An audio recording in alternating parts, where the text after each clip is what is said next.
Lee, how are you? Hello, Tony. How you doing? Lee, did you have a good flight? I had a real good flight, Tony, until I let down in the Los Angeles smog. Oh, yeah.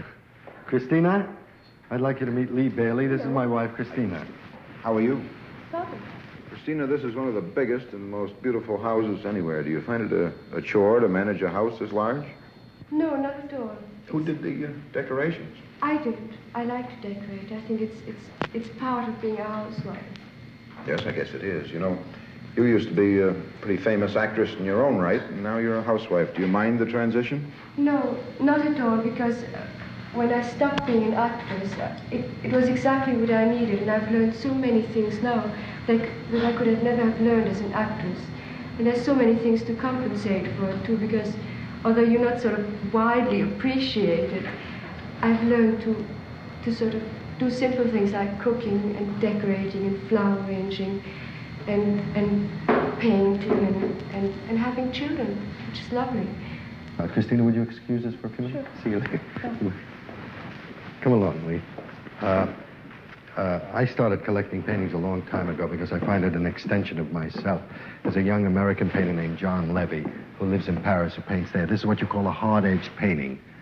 It's an abstract, but again, it gives a feeling of something. To me, it does anyway. That's all paintings really are, I think.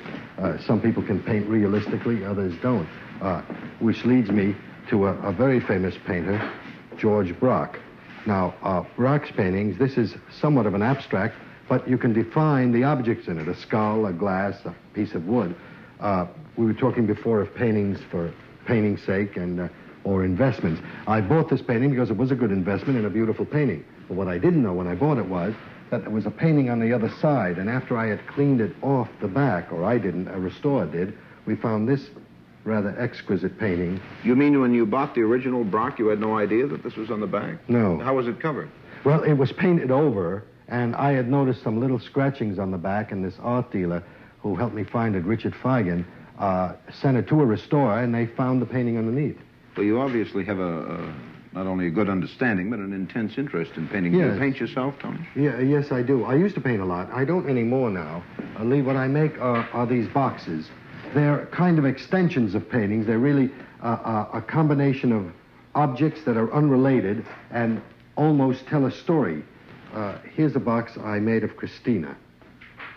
I won't even begin to try to explain what they represent and what they mean. This one, incidentally, has a little secret drawer here with something hid inside of it.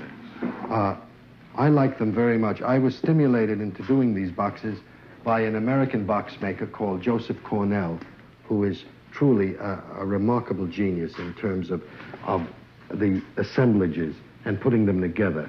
This is another one of my boxes. I'll show you a Cornell later. I'll show you one more, which I rather like, and that's this one here, Lee.